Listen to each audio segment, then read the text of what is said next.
करत राहणे, अविरत करत राहणे हा एक ज्येष्ठांसाठी कदाचित एक त्यांच्यासाठी आयुष्याचं एक ध्येय बनत असेल. म्हणजे आपण म्हणतो भारत हा तरुणांचा देश आहे किंवा जगामधली तरुणांची संख्या वाढली. आता तरुण आणि ज्येष्ठ ह्यातली एक सीमा जी आहे ती मला वाटतं काय राहिलेलीच नाही सीमा. म्हणजे पूर्वी आपण 60 नंतर ज्येष्ठ किंवा 58 नंतर निवृत्ती असं पूर्वी काहीतरी म्हणायचो. पण आपण आजूबाजूला जेव्हा बघितलं की विविध विविध क्षेत्रामधली लोक असतील की कुठेही तो वयाचा अडसर हा त्यांच्या कर्तृत्वामध्ये येत नाही. म्हणजे आपले पंतप्रधान असू देत किंवा अमेरिकेचे राष्ट्रपती असू देत. म्हणजे अमेरिकेचा राष्ट्रपती हा 80 वर्षाचा माणूस आहे हे विश्वास नाही ठेवू शकत की हा व्यक्ती हा जगाचं जे काही भलं वाईट असेल त्यासाठी हा जबाबदार व्यक्ती असतो आणि तो तेवढ्याच जिद्दीनं किंवा त्याच्या कर्तृत्वाला जेवढं काही करता येईल त्या परीनं तो त्याचं करत असतो. म्हणजे आपले पंतप्रधान 75 वर्षाचे आहेत आणि हे लोक दिवस रात्र जेवढं कष्ट करत असतात ती ऊर्जा बघितल्यावर ही ऊर्जा मग वयाप्रमाणे कमी होते का ती वाढत चालली असंच वाटणं इतपत आपल्याला अगदी कुतूहल वाटतं की इतकं वय आहे, इतकं म्हणजे समजा वार्धक्य म्हणून पण तरीही एनर्जी कुठून येते. म्हणजे हा एक संशोधनाचा भाग. म्हणजे हा वयानंतर एनर्जी कमी होते का वाढत चालली असंच इतपत वाटण्या इतपत आजूबाजूला आपण लोक बघतो.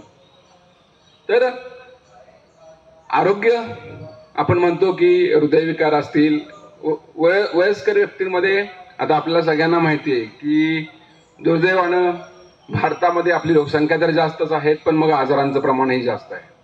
हृदयाचे आजार आपल्या सगळ्यांना माहिती आहे की हार्ट अटॅक सारखे जे आजार आहेत की यामुळं व्यक्तीमध्ये मृत्यूचा धोका जास्त असल्यामुळे तसे आजार जर काही मागे लागले तर आयुष्याची जी क्वालिटी आहे की जी गुणवत्ता आहे ती कमी होताना दिसते. पण मग हे येतात का, कुठून येतात हे? एकतर कुठलीही गोष्ट असेल तर वय हा एक कारणीभूत घटक असतोच. म्हणजे गाडी एकदा जुनी झाली की आपल्याला माहिती आहे की कितीही गाडी चांगली असेल तर आपल्याला त्याचं सर्व्हिसिंग करणं गरजेचं असतं किंवा त्यामध्ये कुठे ना कुठे छोटे मोठे बिघाड होत असतात जे एक्सपेक्टेड आहेत की वयाच्या प्रमाणात किंवा वापर झाल्यानंतर त्याची झीज होऊन काही गोष्टी त्या येणारच आहेत समोर आणि म्हणूनच मग काही आजार आपल्याला येताना दिसतात. आता कुठलाही हार्टचा आजार असेल तर त्याच्या आधी काही पार्श्वभूमी तयार असते. हे छोट्या छोट्या गोष्टी समोर असतात आणि ते एकत्र येऊन मग हार्टचे आजार होतात. मग अशा कुठल्या गोष्टी असतात तर आपल्याला माहिती आहे की वय हा एक घटक आहे. पण आता तुम्ही बघाल की काळजीची गोष्ट अशी आहे की वयस्कर लोकांपेक्षा तरुणांमध्येच हार्ट अटॅक जास्त येत आहेत. म्हणजे दर 4 मधला एक हार्ट अटॅकचा पेशंट 40च्या आतला असतो. मग आता हा वयाचा आजार राहिलाय का तर नाही, वयाचा आजार राहिलेला नाही. मग दुसरेही अजून काही घटक आहेत की ज्याच्यामुळं हार्टचे आजार होऊ शकतात. सगळ्यात महत्वाचा घटक आहे की मधुमेह, डायबिटीस, की रक्तातलं वाढलेलं साखरेचं प्रमाण. याच्यामुळे बऱ्याच गोष्टी आतल्या आत बिघडत असतात. वरून सगळी इमारत चांगली दिसत असते पण आतून ती पोखरत असते. तर डायबिटीस हा तसा म्हणजे गोड आजार म्हटलं तरी पण तो काळजीचा सुद्धा आजार असतो. म्हणजे काळजी घेण्याचा आजार असतो. काळजी वाटून घाबरून घेण्याचा आजार नसतो पण काळजी घेऊन जर व्यवस्थित मेंटेन केला तर आपल्याला पुढच्या डायबिटीसचे कॉम्प्लिकेशन्स होत नसतात. दुसरा असतो की हाय ब्लड प्रेशर, की ब्लड प्रेशर आपल्याला सामान्यतः रक्ताला एका फ्लो मध्ये वाहण्यासाठी एका प्रेशरची गरज असते. पण ते प्रेशर जर गरजेपेक्षा वाढत असेल तर मात्र मग हृदयात कुठले वेगवेगळे आजार होऊ शकतात की हार्टचा पण आजार होऊ शकतो. आणि ह्या वयात सगळ्यांना काळजीचा आजार असतो तो म्हणजे स्ट्रोक किंवा पॅरालिसिस आपण म्हणतो. हा कशामुळे होतो तर ह्या रक्तवाहिन्यांमधलं प्रेशर खूप वाढलं तर मात्र पॅरालिसिस सारखे आजार होऊ शकतात. तर हा एक दुसरा घटक असतो की जो महत्वाचा असतो. तिसरा घटक असतो की रक्तातलं वाढलेलं कोलेस्ट्रॉलचं प्रमाण, की रक्तामध्ये एक चरबीचं एक नॉर्मल प्रमाण असतं. ते जर प्रमाणाच्या बाहेर वाढत असेल तर ते चरबीच्या गाठी होतात आणि त्या गाठी झाल्यानंतर त्या गाठी हळूहळू वाढत जाऊन ब्लॉकेजेस मग त्या हृदयामध्ये होतील किंवा मेंदूमध्ये होतील आणि मग हार्ट अटॅक किंवा पॅरालिसिस सारखे आजार होऊ शकतात. चौथा घटक आहे की व्यसनाधीनता, की व्यसनांचं प्रमाण आता ते तरुणाईमध्ये जास्त ऍप्लिकेबल आहे पण तरीही व्यसनामध्ये तंबाखूजन्य पदार्थ, धूम्रपान किंवा अतिरिक्त मद्यपान या सगळ्या गोष्टींमुळे शरीरावर त्याचे वाईट परिणाम होत असतात. पाचवा घटक आहे की स्थूलता, म्हणजे जो आपल्याला आजकाल तरुण मुलांमध्ये किंवा लहान मुलांमध्ये पण आपण ओबेसिटी बघतोय. कारण त्याचं प्रमाण आपल्याला त्याची कारणही माहिती आहे की घरातलं खाणं आता घरामध्ये बनत नाही बऱ्याचदा ते आपल्याला झोमॅटोकडून येतं किंवा स्विगीकडून येतं आणि हॉटेल्समधून रोज गाडीवाले आपल्याला दिसतं की रोज बाहेर पडलं की हे लोक फिरताना दिसतात आणि हे पार्सल्स पोहोचवत असतात. हे जंक फूडचं प्रमाण जे वाढलेलं आहे किंवा जी जीवनशैली जी बदललेली आहे, या सगळ्यांचा परिणाम होऊन बेसिकली हे तरुणांमध्ये सुद्धा किंवा लहान मुलांमध्ये पण स्थूलता वाढत चालली आणि हळूहळू या गोष्टींचे परिणाम होऊन हृदयाचे आजार होऊ शकतात. अजून एक महत्वाचा घटक आहे की जो मोजता येत नाही. बाकी सगळ्या गोष्टी मोजता येतात, पण हा मोजता न येणारा गोष्ट आहे मानसिक ताणतणाव, ज्याला आपण स्ट्रेस म्हणतो. सगळं चांगलं असतंय, म्हणजे वरून सगळं चांगलं असतं, कुठल्याही पॅरामीटर्स नसतात, पण आतून माणसाला काही गोष्टी म्हणजे छळत असतात. ते काही वैयक्तिक असेल, कौटुंबिक असतील किंवा काही सामाजिक असतील, पण ताणतणाव की काहीतरी स्ट्रेस आहे जो सांगता येत नाही. म्हणजे तो आता ह्या वयात तो फार लागू नाही पडणार, पण तरुण वयामध्ये मग मला हे लवकर करायचंय, मला नोकरीत हे करायचंय, मला एवढे पैसे कमवायचे आहेत, मला बंगला बांधायचा आहे, मला गाडी घ्यायची, मला परदेशी फिरायचे आणि मला सगळ्यांच्या पुढे जायचंय, ही एक जी धावपळीची किंवा एक वेडेपण जे आहे, हे सगळं जे स्ट्रेस आणत असतं, हा स्ट्रेस साचून याचे परिणाम शरीरावर होत असतात आणि हृदयाचे आजार होत असतात. तर बेसिकली हे सगळ्या गोष्टी आहेत की ज्या कारणीभूत असतात की कुठेतरी हार्टचे आजार शरीरामध्ये होत असतात. मग आता हार्टचे आजार होतात म्हणजे काय होतात? हार्ट अटॅक येतो, आपल्याला माहिती आहे की मग मोठं दुखतं, मग चक्कर येते, घाम येतो, चक्कर येऊन पडतो, बेशुद्ध होतो, दम लागतो. पण डायरेक्ट सगळ्यांना म्हणजे प्रत्येकालाच हार्ट अटॅक येईल असातला काय प्रकार नसतो. पण मग त्याच्या आधी काही लक्षणं असतात का की ज्याच्यामुळे आपल्याला थोडंसं आपण स्वतःबद्दल काळजी करू शकतो किंवा काळजी घेऊ शकतो की नाही, काही ही लक्षणं अमुक जर झाली तर आपल्याला हृदयाचे आजार संभवू शकतात, तर त्याची आपण काळजी घ्यायला पाहिजे. तर अशी लक्षणं असतात. जरी तुम्ही सगळे बेसिकली एकदा ECG काढला आणि सगळं नॉर्मल आहे दिसलं, ब्लड प्रेशर नॉर्मल आहे, पण काही लक्षणं अशी असतात की जी दाखवत असतात की नाही, ही संभाव्य धोका असू शकतो. कुठली लक्षणं आहेत ही? सगळ्यात महत्वाचं म्हणजे तुम्ही चालल्यानंतर, तुम्ही काम केल्यानंतर, तुम्ही जिने चढल्यानंतर, तुम्ही एखादी वस्तू घेऊन बाजारामध्ये चालताय आणि मग लक्षात येते की अरे मी चाललो की मला छातीमध्ये असं भरून येते किंवा छातीवर दाब पडल्यासारखं वाटतंय. पण जेव्हा ती मी पिशवी बाजूला ठेवतोय किंवा मी जरा बसतोय, एक ग्लास पाणी पितोय, सगळं नॉर्मल वाटायला लागतं. ती नव्हतंच तसं काय झालेलं. म्हणजे ते तेवढंच होतं, ते 2 मिनिटात तसं झालं, परत काय नाही झालेलं मला. त्यामुळे आपण काय करतो, दुर्लक्ष करतो. मग पुढच्या वेळी काय करतो की नाही, आपण मग ती वस्तू उचलत नाही किंवा तो जिना जो आहे 4थ्या मजल्यावर जायचा आपण टाळतो, आपण लिफ्ट वापरतो. म्हणजे छातीच्या मध्यभागी छाती दाब पडल्यासारखं वाटणं, श्रम केल्यानंतर, काहीतरी ऍक्टिव्हिटी केल्यानंतर किंवा छाती भरून आल्यासारखं वाटतं किंवा नुसतंच तेवढा वेळ जळजळ वाटते छातीमध्ये किंवा छातीच्या मध्यभागी भरून येते किंवा पाठीच्या मध्यभागी पण भरून येते. डाव्या हाताकडे किंवा दोन्ही दंडाकडे त्यावेळेचे ते जे भरून येणं आहे ते दोन्ही बाजूला जायला लागते किंवा कधी कधी नुसतं जबडा पकडल्यासारखा वाटतंय आणि इव्हन जळजळ, मी जसं सांगितलं सर. ही लक्षणं अशी असतात की ही कुठेतरी हृदयाला रक्तपुरवठा कमी पडतोय याची लक्षणं असतात. आणि एक लक्षणं असतात, ही ऍटलिस्ट स्पेसिफिक लक्षणं तरी आहेत की काहीतरी आपल्याला, मी छाती संदर्भात बोलते, पण एक लक्षणं असं असतं की जे सगळ्यांना कन्फ्युजिंग असतं की मला चालल्यानंतर दमच लागतं. आता मी सगळ्यांना इथं विचारलं तर 50% लोक म्हणतील हो आम्हाला दम लागतोय. मग हे काय रक्तपुरवठ्याचं लक्षण असू शकतं का? कधी कधी असू शकतं, बऱ्याचदा कन्फ्युजिंग असतं, पण त्याची कारणं 50 असू शकतात. प्रत्येक वेळी हार्टच असेल असं नाही. अगदी हिमोग्लोबिन कमी असणं असेल, दमा असेल, कुणाला काही इव्हन नुसतं वजन वाढलेलं असेल तरी पण एखाद्याला दम लागू शकतो. म्हणजे लगेच तो काही हार्टचा आजार असतो अशातला भाग नाही. पण जर तुम्हाला नेहमीपेक्षा जास्त जर डिस्कम्फर्ट जाणवत असेल तर मात्र तो तपासणीचा एक इंडिकेटर आहे असं मला वाटतं. मग जर ही लक्षणं जर आढळून येत असतील, मी जी आता सांगितली की श्रम केल्यानंतर काहीतरी छातीमध्ये वेगळं वाटतंय आणि जे बसलं, शांत बसलं की ते निघून जातंय, तर हे मग तपासायचं कसं आहे? मग तुम्ही जाऊन काय करू शकता, एक ECG काढू शकता. ECG 95% 99% लोकांमध्ये नॉर्मलच येईल. कारण जर पूर्वीचा हार्टचा आजार नसेल तर त्यात तुम्हाला काही सापडणार नाही. मग हार्टची आम्ही सोनोग्राफी करतो की हृदयाचे कप्पे, भिंती, हृदयाची ताकद ते पण नॉर्मल सापडतं. मग तिसरी साधी एक तपासणी असते की आम्ही एक ते ट्रेडमिल मशीन जे आहे आपण जिम मध्ये जे वापरतो, की पट्ट्यावर किंवा त्या मशीनवर आम्ही चालायला लावतो आणि चालताना स्पीड हळूहळू वाढवून तुम्हाला जी लक्षणं येतात ती आम्ही तशी परत येतात का लक्षणं, किंवा त्याच वेळी ECG पण कंटिन्यूस काढला जातो चालताना. ते ECG मध्ये असे काही बदल घडतात का की जे हृदयाला रक्तपुरवठा कमी पडण्याचं काही इंडिकेटर दाखवतात का, असं आम्ही बघतो. आणि त्यात ट्रेडमिल टेस्टवरून किंवा स्ट्रेस टेस्टवरून आम्ही एक अंदाज बांधतो की याला हृदयाला रक्तपुरवठा कमी पडू शकत असेल. म्हणजे साधी तपासणी, पण त्यातून आपल्याला अंदाज मात्र बऱ्यापैकी चांगल्या पैकी बांधता येतो. 100% नाही बांधू शकत, पण एक 80-85% लोकांमध्ये साधी स्ट्रेस टेस्ट सुद्धा दाखवू शकते की हार्टचा आजार आहे किंवा नाही. आता इथपर्यंत आलं, याच्या पुढं काय आहे? मग समजा आहे असं वाटतंय, तर मग किती आहे, स्पेसिफिक काय आहे का? मग पुढची एक तपासणी असते अँजिओग्राफी. अँजिओग्राफी म्हणजे काय? हृदयाच्या रक्तवाहिन्या तपासण्याची बघण्याची एक तपासणी आहे, छोटीशी तपासणी आहे. म्हणजे कुठं काही बाऊ करण्याची तपासणी नाही. पूर्वी आम्ही ती मांडीतून करायचो. मांडीच्या रक्तवाहिनीमध्ये एक सुई बसवून किंवा तिथे शीत बसवून आम्ही ती नळी हार्टमध्ये घेऊन जायचो आणि त्यातून औषध सोडून त्याचे फोटो काढायचो. 10 मिनिटाची तपासणी असायची. पण ती मांडीतून केल्यामुळे बऱ्याच लोकांना डिस्कम्फर्ट असायचा की पाय हलवता येत नाही, 6 तास पाय हलवायचा नाही, पाय मग चालताना असं वाटतं की अरे काहीतरी मोठी तपासणी केली काय. पण हल्ली जवळजवळ 99% लोकांमध्ये आम्ही ती पायातली करणं बंद केलंय. हाताच्या शिरेमधून इथूनच आम्ही ती तपासणी करतो आणि तेवढाच चांगला रिझल्ट मिळतो, तेवढेच चांगले आम्हाला व्हिज्युअल्स मिळतात आणि बऱ्यापैकी आपल्याला काही ब्लॉकेजेस आहेत का हे आपल्याला समजू शकतं. तिथे छोटीशी भूल दिली जाते, 10 मिनिटात प्रोसिजर संपते, 2-3 तासानंतर तुम्हाला घरी पाठवता येऊ शकतं. म्हणजे तुम्ही चालत फिरत जाऊ शकता घरी, त्याचा काही इश्यू येत नाही.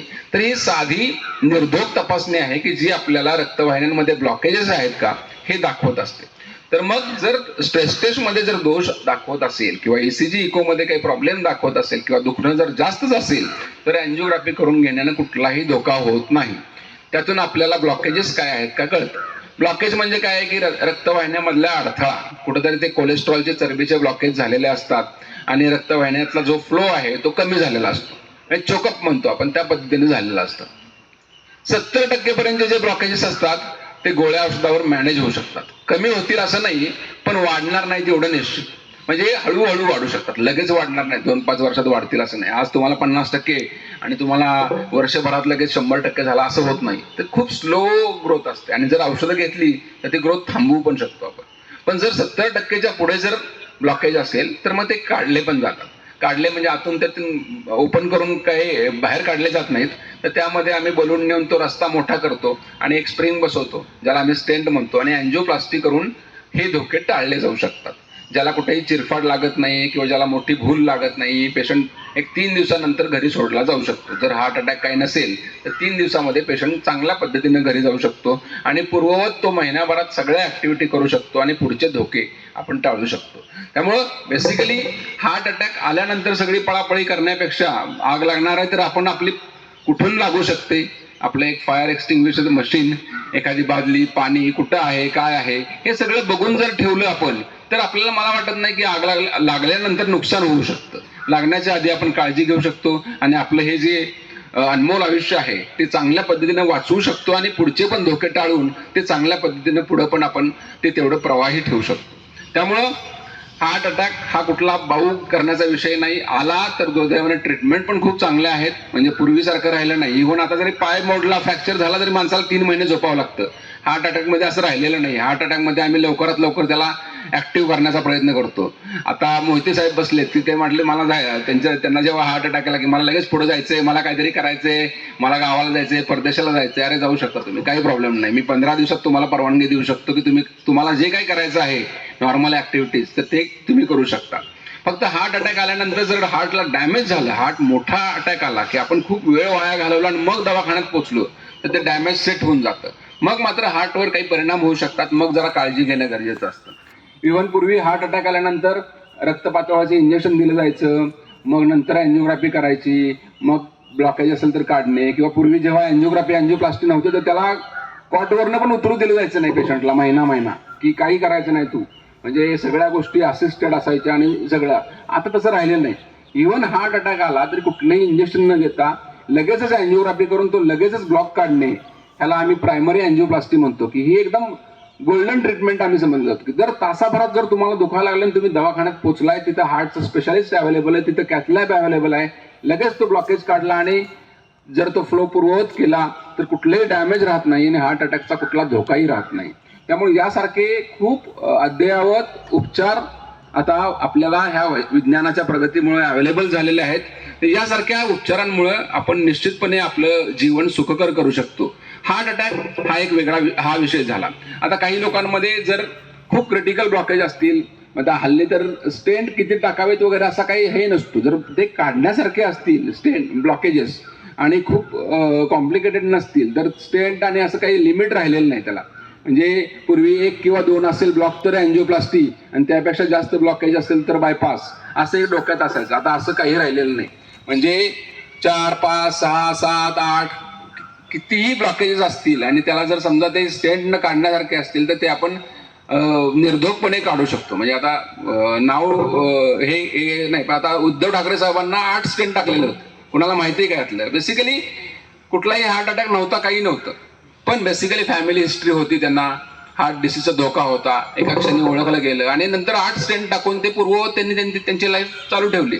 म्हणजे हे काही फार मोठं रॉकेट सायन्स नाही किंवा खूप मोठं घाबरून जाण्याची गोष्ट नाही आहे अँजिओप्लास्टी नावाची. म्हणजे आम्ही सर्रास हल्ली 4-5 स्टेंट तर डेली एखाद असे अँजिओप्लास्टी असते की ज्यामध्ये मला 3 किंवा 3 पेक्षा जास्त स्टेंट मला वापरावे लागतात. पण पेशंट ही बायपास जर टाळायची असेल, बायपास म्हणजे शेवटी लोकांना भीती असते की चिरफाड होते आणि मग पुढचं काळजी राहते, भूल असते, मोठे ऑपरेशन असतं, काळजी खूप घ्यावी लागते. त्यामुळं त्या बायपासला हाच चांगला पर्याय आहे अँजिओप्लास्टी, की जो चांगल्या पद्धतीने वापरला जातो.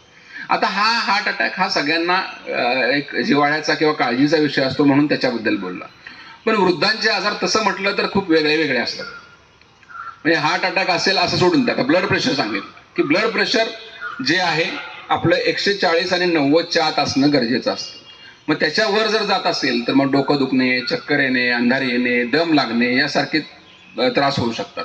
त्यामुळं जरासा वाढलाय मग काही होत नाही मला, किंवा बऱ्याचदा लोकांना काही त्रास पण नसतो. 70-80% लोकांना काही जाणवत पण नसतं. बीपी 170 असतो, खालचा आकडा वाढलेला असतो, पण मला कसलाच त्रास होत नाही, मग मला कशाला गोळ्या मागा लावताय.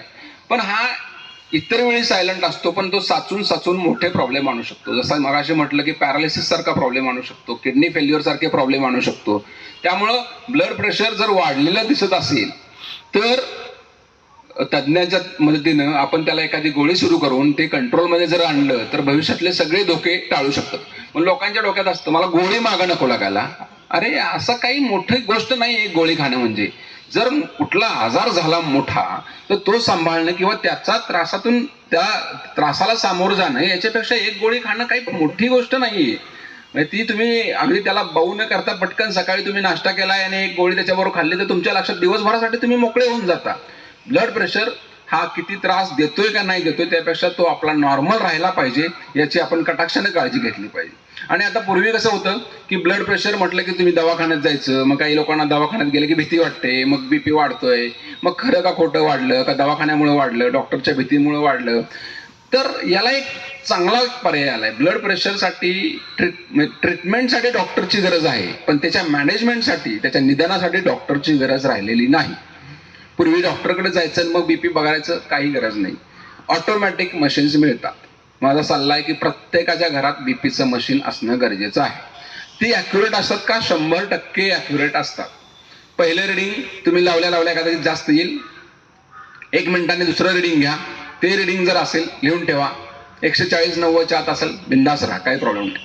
आज बघितलंय 160-100 आहे, 4 दिवसांनी बघितलं तेवढंच आहे, डॉक्टरकडे जावा. एखादी गोळी जर डॉक्टर सुरू करत असेल तर सुरू करा. लोकांच्या मनात गैरसमज असतो बीपीची गोळी सुरू झाली की मला किडनीचा आजार होईल. उलट हे म्हणजे ब्लड प्रेशर वाढल्यानं तुम्हाला किडनीचा आजार होईल. बीपी नॉर्मल राहिल्यानं किडनीचा आजार होणार नाही, बीपी वाढल्यानं किडनीचा आजार होणार. लोकांना त्या औषधांच्या साईड इफेक्टची इतकी चर्चा, इतका हे असतं की अरे बापरे. म्हणजे आपण ते रस्त्यावरचं काही खातो त्याचा विचार नाही करत, हॉटेलमधनं काय येतंय, कुठली तेल वापरतात त्याचा नाही विचार करत. आपण अशी पण झोपून राहतो, काही करत बसतो, रात्रीचं ते 12 वाजले तरी मोबाईल सोडत नाही, त्याचे दुष्परिणामांचा विचार करत नाही. पण त्या डॉक्टरच्या गोळीचा साईड इफेक्ट, त्यानं माझं आयुष्य उद्ध्वस्त होणार आहे, त्यामुळे ती गोळी मला नकोय. अरे काय हा वेडेपणा आहे. ही तुमच्यासाठी मेडिकल सायन्स हे काही आज बनलेलं नाही हे. आणि असं सहज वाटलं मला मी ही गोळी बनवलेली ही तुम्ही खा असं नाही दिले जातात. ती खूप साऱ्या चाचण्यांमधून, खूप साऱ्या रिसर्चमधून या सगळ्या गोळ्या येतात. त्याची साईड इफेक्ट आधी प्राण्यांवर बघितले जातात, मग माणसांवर थोडी तपासली जातात, मग मोठ्या ग्रुपवर तपासले जातात, मग बघितलं जातं की नाही हे योग्य आहे का नाही, ह्यातला साईड इफेक्ट किती धोक्याचा आहे. साईड इफेक्ट जर मोठा असेल तर ती दिली जात नाही तुम्हाला. जे सेफ आहेत, जे ॲक्सेप्टेबल साईड इफेक्ट असतात, तर त्यामुळं ह्या कुठल्याही गोळीचा त्यानं माझी किडनी खराब होईल असला बाऊ करायला नको. ब्लड प्रेशर आपलं आपण तपासायला हवं आणि आपलं आपण त्याचं मॅनेजमेंट प्रॉपरली करून आपलं आपण कुठलेही पुढचे किडनीचे, संभाव्य हार्टचे किंवा ब्रेनचे धोके टाळू शकतो. हा एक दुसरा विषय की जो वयस्कर लोकांमध्ये महत्वाचा आहे. शुगरसाठी सुद्धा आपले ग्लुकोमीटर असतात, शुगरचे पॅरामीटर्स असतात की फास्टिंग शुगर 125च्या आत पाहिजे, जेवल्यानंतरची 200च्या आत पाहिजे आणि सरासरी शुगर असते HbA1c नावाची ती 7% आतमध्ये पाहिजे. तर हे आपलं आपण मॅनेज एखाद्या डायबिटीसच्या स्पेशालिस्टच्या सहाय्यानं करू शकतो. कोलेस्ट्रॉलवर आपण जास्तीत जास्त नियंत्रण करू शकतो. कोलेस्ट्रॉल म्हणजे रक्तातलं वाढलेलं चरबीचं प्रमाण किती असायला पाहिजे की साधारणतः जर तुम्हाला बीपी शुगर किंवा काही असेल तर ते 100च्या आत. LDL नावाचं कोलेस्ट्रॉलमध्ये 5 प्रकार असतात, सगळे बघायची गरज नाही. LDL ज्याला आम्ही खराब कोलेस्ट्रॉल असं म्हणतो, HDL म्हणजे चांगलं कोलेस्ट्रॉल म्हणतो. हे LDL जे आहे हे आपलं 100च्या आत असेल याची आपण काळजी घ्यायला पाहिजे. म्हणजे पूर्वी असं म्हटलं जायचं की 130च्या आत, पण जसं जसं लक्षात आलं की बीपी शुगरमध्ये जेवढं तुम्ही कमी करू शकता, हार्टचा आजार असेल तर 70पेक्षा खाली आणा. 70पेक्षा खाली आणल्यानंतर तुमचा पुढचा हार्टचा आजार जो आहे तर तो पुढचा ब्लॉक किंवा पुढचा हार्ट अटॅक हा टाळला जाऊ शकतो. म्हणजे लोकांना असं वाटतं की ते कोलेस्ट्रॉलची औषधं, आता एक मोठी युनिव्हर्सिटी आलेली आहे आपल्याकडं. पूर्वी होती एक नालंदा, तक्षशिला, आता तशीच एक मोठी युनिव्हर्सिटी जगभरात आली, त्याचं नाव आहे व्हॉट्सअप युनिव्हर्सिटी. आणि ती काय सांगते की कोलेस्ट्रॉलच्या औषधानं, आता अमेरिकेतल्या लोकांनी सांगितलंय की ते सगळं बोगस होतं, कोलेस्ट्रॉलच्या औषधाची गरज नाही, माणसाला कोलेस्ट्रॉल गरजेचं आहे, ते कमी करायची गरज नाही. हे काही कुणाला वाटतं, त्याच्यावर कोणाचं नियंत्रण नाही आणि कोणी काही पसरत बसतो ना आपल्याला ते खरं वाटायला लागतं. तज्ज्ञांना विचारून घ्या की काय गरजेचं आहे. कोलेस्ट्रॉलच्या औषधांनी हार्टचे आजार खूप प्रमाणात कमी आणलेले आहेत आणि त्याचे साईड इफेक्ट अगदी निग्लिजिबल आहेत. म्हणजे आता मी तुम्हाला सांगेन, एखाद्याला कोलेस्ट्रॉल मला नाही गोळ्या खायच्या, काय आहे का पर्याय तुमच्याकडं? माझ्याकडे एक पर्याय आहे. आता इंजेक्शन चाललेत कोलेस्ट्रॉल कमी करायचे, 6 महिन्यांना एक इंजेक्शन घ्यायचं, तुमचं LDL 50च्या खाली आणून ठेवू शकतो. ते इंजेक्शनची कॉस्ट जास्त आहे, एका इंजेक्शनची किंमत आहे 1 लाख रुपये. ठीक आहे, बेसिकली काय आहे, एखाद्याला नाहीच गोळ्या खायच्या आणि तुम्हाला धोका नकोय. 30 वर्षाचा माणूस असेल, 2दा जर हार्टचा प्रॉब्लेम झाला असेल तर पुढचा तुम्हाला प्रॉब्लेम टाळायचा आहे ना, तर घ्या ना इंजेक्शन.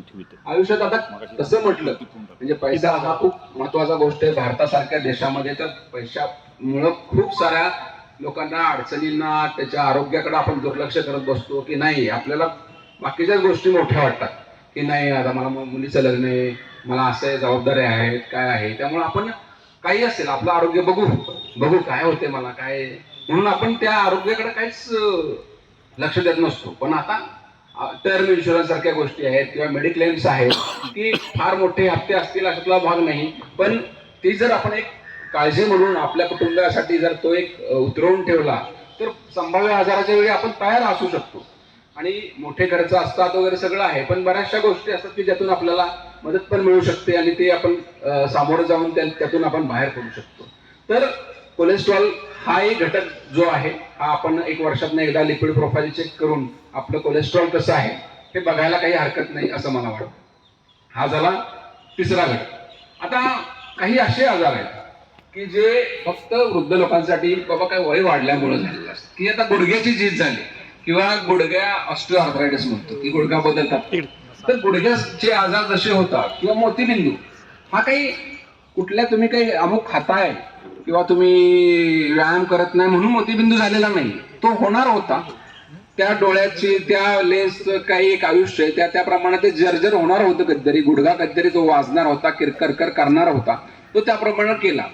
तशा हार्टच्या पण काही काही वयाच्या संबंधित आजार असतात की जसं म्हटलं की हृदयामध्ये आपले जे ठोके जे बनतात ते आतमध्ये एक वायरिंग सिस्टीम असते हार्टची. एक मीटर असतो, एक सब मीटर असतो. मीटर वरून वायरिंग सब मीटरला जाते, सब मीटर वरून खाली जाते आणि हे दोन्ही पण ठोके देत असतात आणि त्या नसांचं काम करत असतात. त्यामुळे आपले ठोके आपले एका प्रमाणात पडत असतात की नॉर्मली आपण म्हणतो की 60 ते 100 हे ऍक्सेप्ट करू शकतो आपण. 60 ठोके आहेत किंवा 100 आहेत. 60च्या खाली जात असतील किंवा 100च्या पुढे जात असेल तर काहीतरी त्या कंडक्शन सिस्टीम मध्ये किंवा वायरिंग मध्ये कुठेतरी फॉल्ट आहे. तसं हे वायरिंग मधले जे मीटर किंवा सब मीटर आहेत एका वयानंतर काम करायचं थोडं कमी करतात आणि मग ठोके आपले कमी होऊ शकतात. जर 40च्या खाली जायला लागले तर मेंदूला रक्तपुरवठा कमी होऊ शकतो आणि चक्कर येणे, मग हृदयाला रक्तपुरवठा कमी झाला की धाप लागणे, कधी कधी बेशुद्ध पडणे किंवा जीवाचे धोके पण होऊ शकतात. तर हे वयाच्या प्रमाणात येणारे नसांचे किंवा वायरिंगचे कंडक्शन डिफेक्ट असतात, जे वयस्कर लोकांमध्ये दिसू शकतात. मग ते 60ला दिसतील, एखाद्याला 70ला दिसतील, 80ला दिसतील, 90ला दिसतील, केव्हा दिसतील सांगू नाही शकत. पण तशी लक्षणं दिसली किंवा ECG मध्ये ठोके कमी दिसले तर ते वाढवण्यासाठी किंवा पूर्ववत करण्यासाठी आम्ही एक छोटंसं ऑपरेशन करतो आणि एक आतमध्ये एक डबी बसवतो, त्याला पेसमेकर म्हणतात. की त्याला वायरिंग असते आणि ती वायर आत हार्टमध्ये आम्ही सोडून ते पूर्वीचं मीटरचं जे काम बंद पडले ते आपण पूर्ववत नॉर्मल करू शकतो. अगदी छोटंसं ऑपरेशन असतं, 2-3 टाक्यांचं ऑपरेशन असतं. आता बिना टाक्याचं पण लीडलेस, कुठेही वरती न सोडता नवीन प्रकारचे आलेले, थोडे कॉस्टली आहेत पण लीडलेस, वरून काहीच खून राहत नाही पण आतमध्ये ती पेसमेकर आम्ही बसवू शकतो. हा एक दुसरा वयस्कर लोकांमध्ये आढळणारा जो आहे आणि त्याचाही बाऊ करायची गरज नाही. मग लोक म्हणतात माझ्या वयाला सोसेल का पेसमेकर? अरे तुला आजार नाही सोसणार, पेसमेकरच हा तुझ्यासाठी पर्याय राहू शकतो. तर सोसेल का हा नाही ना, तुम्हाला चांगलं जर व्हायचं असेल तर सोसण्याचा तो पार्ट आहे तो डॉक्टर बघून घेतील. तुम्हाला सोसेल का, तुम्हाला धोका घेतील ते डॉक्टर तुम्हाला समजावून सांगतील. जर 95% फायदा असेल तर फायदा बघा, 2-5% रिस्ककडे बघू नका. हा एक दुसरा विषय. तिसरा विषय आहे की हृदयातले एक झडप असते. ॲओर्टा म्हणजे महारोहिणी म्हणतो, की हृदयातून एक मोठी रक्तवाहिनी जाते आणि त्याच्या सगळ्या फांद्या शरीराला रक्तपुरवठा करतात. त्या महारोहिणीच्या तोंडाशी एक झडप असते, त्या ॲओर्टिक वॉल म्हणतो आम्ही. वयाप्रमाणे काय होतं, ती जाड व्हायला लागते किंवा त्यामध्ये कॅल्शियम डिपॉझिट होऊन ती बारीक व्हायला लागते. त्यामुळे जो शरीराला जाणारा रक्तपुरवठा आहे तो कमी व्हायला लागतो. मग चक्कर येणे, अंधारी येणे, चालल्यावर दम लागणे, चालल्यावर दुखणे, बेशुद्ध पडणे असले प्रकार होऊ शकतात जर ती वॉल खराब व्हायला लागली. मग पूर्वी त्याला मार्ग असायचा की ती वॉल बदलायची, ती वॉल काढायची आणि नवीन बसवायची. म्हणजे तो मार्ग अजूनही आहे आणि अजूनही चांगला आहे. म्हणजे 70-80% लोकांमध्ये तो वापरला जातो. पण समजा एखाद्याचं वय 90 आहे, एखाद्याचं वय 95 आहे, पण तो ऍक्टिव्ह आहे, रिजनेबली ऍक्टिव्ह आहे, मोठे काही आजार नाही. आता ऑपरेशनचा धोका घ्यायचा का, की ओपन हार्टची सर्जरी करायची का? मग ते चिरफाड आली, भूल आलं, सगळं आलं. मग ही वॉल बदलण्यासाठी आता आम्ही तो दुर्बिणीतून पण बदलण्याची एक नवीन प्रोसिजर आलेली आहे की ज्याला आम्ही टावी म्हणतो, की trans catheter aortic wall implantation. की ही वॉल विदाऊट ऑपरेशन आम्ही ते मांडीतून जी नळी टाकतो त्यातून ती आतमध्ये नेऊन पहिल्या झडपेमध्येच दुसरी झडप बसवतो आणि हा रस्ता सगळा मोकळा करतो. म्हणजे जे आपण कधी इमॅजिन केलं नव्हतं की अशा प्रकारचे ॲडव्हान्सेस ह्या मेडिकल सायन्सेसने अवेलेबल करून. आत्ता सध्या कॉस्ट जास्त आहे, म्हणजे 2-5 वर्षापूर्वी 25 लाखापर्यंत होती, आता ते 15 लाखापर्यंत आलेले. हळूहळू मला वाटतं ते अजूनही कमी होत जातील. पण अगदी वयस्कर आहे की जिथे ऑपरेशनचा धोका जास्त आहे अशा लोकांमध्ये या गोष्टीचा उपयोग केला तर डेफिनेटली तुमची लाईफ एक्सपेक्टन्सी 10 ते 20 वर्षांनी वाढू शकते आणि क्वालिटी तशीच राहते, कारण तुम्हाला कुठलेही ऑपरेशन किंवा कुठलीही भूल दिली जात नाही. त्यामुळं यासारखे ॲडव्हान्सेस हार्टच्या आजारामध्ये आलेले आहेत की ज्याचं आपण निश्चितपणे आपल्याला माहिती असणं गरजेचं आहे. आपल्या आजूबाजूला कोणी असेल, त्यातला एखादा योग्य असेल की त्याला हे वापरले तर याचे निश्चितपणे फायदे होऊ शकतात. वयस्कर लोकांसाठी आता हार्ट डिसीज बद्दल तर आपण बोललोच, पण बाकीच्याही गोष्टी असतात की जसं आपण म्हटलं की तुमचे सांधे खराब होतात तर लोकांना त्या रिप्लेसमेंटचं पण बऱ्याचदा सुचवलं जातं. किंवा लोकांना वाटतं की नाही मग मी एकदा ऑपरेशन झालं की मग मला मांडी नाही घालता येणार, मला अमुक नाही. अरे पण तुमचं चालणं फिरणं खूप सुसह्य होऊ शकत असेल आणि डॉक्टर म्हणत असेल गरजेचं आहे तर ते करून घ्या, निश्चितपणे करून घ्या. म्हणजे पूर्वी असं लोक म्हणायचे की नाही त्याचं झालं होतं त्याचा फायदा नाही झाला, पण जनरली ही सेफ चांगली फायदे होण्यासारख्या गोष्टी आहेत रिप्लेसमेंट सारख्या. आणि सातारासारख्या शहरामध्ये पण आता भरपूर डॉक्टर्सही करतात, त्यामुळे काही पुण्या मुंबईला पळायची पण गरज राहत नाही. हा एक विषय असतो. वयस्कर लोकांनी आता त्यांनी खाण्यामध्ये किंवा आपल्याला जे आहेत की काय गोष्टी, म्हणजे एक थेरी आहे की तुम्ही तुमचं जेवण जर 30% कमी केलं, 30% तुमच्या कॅलरीज कमी केल्या तर तुमचं आयुष्य निश्चितपणे 10 वर्षांनी वाढतं. वयस्कर लोकांमध्ये हे एक खूपदा बघायला मिळतं. म्हणजे खेडेगावात तुम्ही पूर्वी बघायचा किंवा आपण सगळ्यांनी बघितलेलं असेल, मी माझ्या घरात बघितलेलं आहे. म्हणजे माझी आजी होती की 90 वर्षात, किती खायची? चतकोर भाकरी, सकाळी चतकोर भाकरी, संध्याकाळी चतकोर भाकरी, बस. कुठले काही आजार नाही, काही नाही. तुम्ही तुमच्या कॅलॉरिक रिक्वायरमेंट जेवढा कमी कराल तेवढे तुमची जी गुणसूत्र आहेत त्यांची लांबी जी आहे ती वाढते आणि तुमचं आयुष्य वाढते. हा स्ट्रेट फॉरवर्ड हा प्रूव्ह झालेला प्रूव्ह झालेली थिअरी आहे की तुम्ही जितकं कमी कराल, म्हणजे पोट भरलं पाहिजे, उपाशी वाटलं नाही पाहिजे किंवा खाल्लं नाही म्हणून मला चक्कर येते अंधार, एवढं कमी करायची गरज नाही.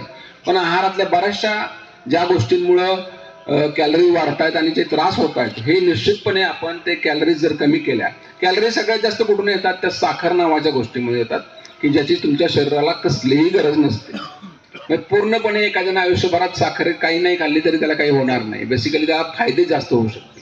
तर ह्या 3 ज्या गोष्टी पांढऱ्या रंगाच्या त्या खूप घातक आहेत बघा. एक तर साखर आहे, दुसरं आहे मीठ, तिसरं आहे मैदा. ह्या खराब गोष्टी. म्हणजे तुम्ही मला एखाद्याला विचाराल म्हणजे हे चांगलं आहे का नाही, वाईट नाही, पण साखर आणि सिगारेट मध्ये जास्त वाईट आहे असं विचारलं तर लोक आता विज्ञान असं म्हणते की साखर जास्त वाईट आहे, म्हणजे सिगारेट ओढा असं नाहीये. नाहीतर म्हणाल डॉक्टरांनी सांगितलंय की नाही आता घरी गेल्यावर आता बायकोला सांगतो की हे चालतंय, डॉक्टरांनी सांगितलं. दोन्ही मधलं तुलनेनं घातक काय जास्त आहे? तर साखरही जास्त घातक आहे. तर साखरेचं प्रमाण जितकं कमी करता येईल तेवढं कमी केलं पाहिजे. मीठ वरून घेणं ही एकदम चुकीची गोष्ट आहे. का आपल्या लोकांना खूप सवय आहे, म्हणजे खूप खराबलेलं खायचं, लोणचं खायचं, पापड सारखे खायचे, त्या कांद्याला मीठ लावल्याशिवाय आपल्याला खाऊ वाटत नाही. हे काही गरजेचं नाही. एक भाजीमध्ये जेवढं मीठ असेल, प्रमाणामध्ये असेल तर तेवढं सफिशियंट आहे. मैदा त्यानं पण बेसिकली चरबीचं प्रमाण वाढतंय, तर त्यामुळे ती पण गोष्ट एक घातक आहे. तर खाण्यामध्ये पाण्याचं प्रमाण पण चांगलं ठेवायचं. तुम्हाला कुठले काही आजार नसतील तर भरपूर पाणी पित राहा, भरपूर हायड्रेशन मेंटेन करत राहा. बऱ्याचशा काही बीपीच्या गोळ्या असतात की ज्याच्यामध्ये काही असे घटक असतात की ज्याच्यामुळं तुमचं युरिन थोडं जास्त होतं आणि रक्तामधलं सोडियम कमी होतं. वयस्कर लोकांमध्ये हा बॅलन्स लगेच निसटू शकतो. त्यामुळे जर तुम्ही पाणी कमी पित असाल आणि ती तुम्ही बीपीची गोळी ज्याच्यामध्ये असा डायुरेटिकचा कंटेंट आहे की ज्याच्यामुळे लघवी जास्त होणार आहे, तर तुमचं सोडियम कमी होऊ शकतं. सोडियम कमी होणं अगदी बऱ्याच लोकांना ऍडमिट पण करावं लागतं की तो मग त्याला समजत नाही, सुचत नाही, झोपून राहतो, अशक्तपणा भयंकर राहतो आणि सोडियम कमी झाल्यामुळे बऱ्याच लोकांना ऍडमिट पण बेशुद्ध पडून ऍडमिट पण करावं लागतं. साध्या एखाद्या बीपीच्या गोळीमध्ये पण तो धोका, तो तुमच्या डॉक्टरांनाही माहिती पाहिजे आणि तो तुम्हालाही माहिती पाहिजे. आणि त्यासाठी काळजी काय घ्यायची की तुमचं हायड्रेशन चांगलं ठेवायचं, पाणी भरपूर प्यायचं आणि मिठाचं प्रमाण पण ते प्रमाणामध्ये पाहिजे. मग अशा पेशंटला मीठ कमी खा म्हणून चालणार नाही, पण मीठ प्रमाणामध्ये खा म्हणून सांगायला पाहिजे. तर तो एक घटक असतो की तोही आपण एक सांभाळला पाहिजे खाण्यामधला आहे. पाणी पिण्याचं जसं मी सांगितलं, पण समजा हार्टचे काही आजार असतील, किडनीचे काही आजार असतील तर तुम्हाला मग डॉक्टर सांगतात की 1.5 लिटरच पाणी ठेवा. त्या केसमध्ये आपल्याला तशी तेवढी काळजी घेतली पाहिजे. हा खाण्याचा आहे. किंवा उठता बसताना बऱ्याचदा वयस्कर लोकांना जर बीपीचा आजार असेल किंवा गोळी चालू असेल तर उठलं पटकन की चक्कर येण्याची शक्यता असते. असं का होतं की रक्तवाहिन्या कडक झालेल्या असतात, त्यामुळे तो फ्लो जो फ्लेक्झिबल पाहिजे तो राहत नाही. तो पटकन तुम्ही उभं राहिला की फ्लो सगळा पायाकडे जातो, मेंदूला रक्तपुरवठा मिळत नाही, माणूस चक्कर येऊन पडतो. त्यामुळे जर बीपीचा आजार असेल किंवा गोळी चालू असेल तर उठताना काळजी घ्या. झोपेतून बेडवरून उठताय ना तर काळजी घ्या. एका कुशीवर व्हा, थांबा. हाताने टेकून हळूहळू उठून बसा, थांबा. गरज असेल तर भिंतीला हात टेकून हळूहळू उभे राहा, थांबा आणि मग तुम्ही चालायला लागा. रात्री टॉयलेटला उठला आणि चक्कर येऊन पडला, हे कॉमन असतं. चक्कर येऊन पडला तर त्यातून कधी कधी बरा पण होईल लगेच सावरतो, पण जर पाय मोडला काय झाला तर ते नुकसान खूप जास्त असते. त्यामुळं जी हालचाल आहे ती आपण काळजीने केली पाहिजे. वयस्कर लोकांसाठी हा एक सल्ला आहे की गडबड करून टाका. प्रत्येक गोष्ट शांतपणे अगदी साधारण गतीने नॉर्मल काळजीनं करा, काही प्रॉब्लेम होणार नाही. आणि जर ब्लड प्रेशर तसा एकदमच कमी होत असेल की झोपल्यावर वाढतोय पण उभं राहिलं की एकदमच कमी होतोय, तर तुमच्या गोळ्यांचे डोसेस कधी कधी कमी करावे लागतात. ते डॉक्टर तुम्हाला सांगू शकतात की त्या पद्धतीनं आपण या गोष्टी फेस करू शकतो. तर हा एक महत्वाचा घटक आहे की हालचाल. आता व्यायामाचे प्रकार असतील की आपल्यातले जे, आता मी इथं ही व्यायामशाळा खूप छान वाटलं मला. म्हणजे मी परदेशात जेव्हा गेलो तेव्हा असं काहीतरी गार्डन्स असे टाईप बघून असं वाटायचं की आपल्याकडे असलं नसतं, पण आपल्याकडे इतकं चांगलं आहे. 10 वर्ष झाले मला पण माहिती नाही बेसिकली. ही ओपन जिमचं मला माहिती होतं, पण खूप छान आहेत, सगळे उपकरणं छान आहेत आणि फिरायला चांगली हे आहे. आता अजून एक महत्वाची गोष्ट म्हणजे सगळ्या वयासाठी, तरुण माणसासाठी सुद्धा ही लागू पडते की हार्ट अटॅक सडन येण्याचं एक महत्वाचं कारण असतं की तुम्हाला न झेपणारी गोष्ट एकदम करायला गेला की तुमच्या शरीराला तेवढ्या लेवलच्या श्रमाची सवय नाही आणि तरी पण तुम्ही काहीतरी ती गडबडीने करायला गेला. म्हणजे तुम्ही काहीच चालत नाही, डायरेक्टली उठला ना अजिंक्यतारा जातो किंवा जरंडेश्वरला जातो. नाही, करू नका. जरंडेश्वरवर वर जाऊन हार्ट अटॅक आलेले गेल्या 15 वर्षात मी 50 पेशंट ट्रीट केलेले. नाही तुम्हाला माहित पण नसेल कदाचित की नाही. का झालं होतं असं की त्यांना सवय नव्हती त्या गोष्टीची. सडन जाऊन काहीतरी केलं. साधी गोष्ट, बंद पडलेली गाडी ढकलतोय मी, माझी गाडी बंद पडली होती, चढ लागला होता, मी ढकलत गेलो. 4 दिवसांनी तो परत मला येतो की तेव्हापासून छातीत दुखते, ECG काढला तर त्या वेळेला हार्ट अटॅक येऊन गेलेला होता. त्यामुळे झेपणार नाही अशा गोष्टी कुठल्याही करू नका. अगदी दिवसाकाठी 45 मिनिटं रोज द्या. आता आपल्याला वेळ भरपूर असतो त्यामुळे वेळेची काही काळजी करू नका. 45 मिनिटं आपण स्वतःसाठी देऊ शकतो. तुम्हाला झेपतील असे व्यायाम करा. चालणं चांगला व्यायाम आहे. अगदी तुम्हाला वाटलं तर थोड्या स्पीडनं थोडंसं जॉगिंग टाईप करू शकता. पळायची गरज नाही. म्हणजे बरेचसे वयस्कर लोक ज्यांना जमतं ते मॅरेथॉन पण करतात. आपण बघतोय साताऱ्यामध्ये 80 वर्षाचे लोक मॅरेथॉन करतोय, अमुक करतोय. ज्याला जमतंय, ज्यानं लहानपणापासून केलंय, तरुणपणापासून केलंय, प्रॅक्टिस आहे, रोज सगळं करतो, तो फॉलो करतो, अशा माणसांना करू देत ते. त्याने करू नये असं माझं म्हणणं नाही. ज्याला जे जमतं त्याने ते करा, पण ते काळजीनं ग्रेडेड. जर काही त्रास होत असेल तर त्याची काळजी घेऊन तज्ञाला विचारून की मला असा त्रास होतो तर ते मी करू का, तर या पद्धतीने करायला हरकत नाही. योगा, प्राणायाम किंवा बाकीचे जे आपले व्यायाम आहेत, म्हणजे सुदैवानं आता तो पण एक अवेअरनेस खूप वाढलाय की जो नव्हता पूर्वीच्या काळी. म्हणजे बरेचसे असतील, कोण गुरु असतील, कोण असतील, पण ते चांगल्या गोष्टी ज्या सांगतायत त्या गोष्टीचा निश्चितपणे प्रत्येकाला फायदा होतोय. त्यामुळे या गोष्टी आपण आपल्या शरीराला कशा लागू पडतील या बघून त्याचा अंतर्भाव आपल्या जीवनामध्ये करून घ्यावा. मला असं वाटतं की काही असं जर आपण करत राहिलो तर कुठलीही अडचण येणार नाही. त्यामुळं ही जी संध्याकाळ आहे, जी आता येणार आहे किंवा आलेली आहे, ती खूप जितकी काही आपल्याला रम्य करता येईल म्हणजे तेवढी करावी. जे काही छंद राहिले होते आयुष्यभरात करून करायचे, या सगळ्या छंदांसाठी पण वेळ द्यावा. हा स्ट्रेस, जसं मी म्हटलं की धोकादायक घटक का कुठले आहेत की बाबा आपण हे सांगितलं सिगारेट धोकादायक आहे, दारू धोकादायक आहे, पण मग चांगले घटक काय की जे पॉझिटिव्ह काय करू शकतील.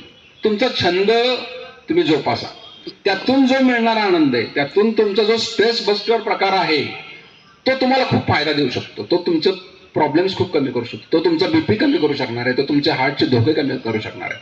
त्यामुळं हा पॉझिटिव्ह एक गोष्ट आहे. त्यामुळे ती गोष्ट आपली जी कुठली राहून गेलेली होती की अरे मला चित्र काढायला आवडत होती, मला लिहायला आवडत होतं, मला गाणं म्हणायला आवडत होतं, कसं पण असू द्या, आता आपल्याला कुठल्या कॉम्पिटिशनला नाही यायचं, पण ते तुम्ही करत राहा. त्यातून जो मिळणारा आनंद आहे हा तुमची खूप एक तर पॉझिटिव्ह एनर्जी वाढवेल, पण शरीरामधले हॉर्मोनल बॅलन्स पण खूप चांगला ठेवेल आणि तुम्हाला आजारांपासून जितकं दूर ठेवता येईल तेवढं ठेवेल. तर सांगण्यासारख्या खूप साऱ्या गोष्टी, तर मला वाटतं कधी कधी शंका पण लोकांना खूप, एकदा असं बोलून झालंय की शंका पण खूप यायला लागतात लोकांना की मला असं, मग ते शंकांसाठी मला वाटतं एक 5-10 मिनिटं आपण ठेवूया. आणि पुन्हा एकदा सर्वांना ज्येष्ठ नागरिक दिवसाच्या शुभेच्छा. हा ज्येष्ठ हा शब्द फक्त तो एक आकडा आहे, त्या आकड्याकडे काही लक्ष द्यायचं नाही.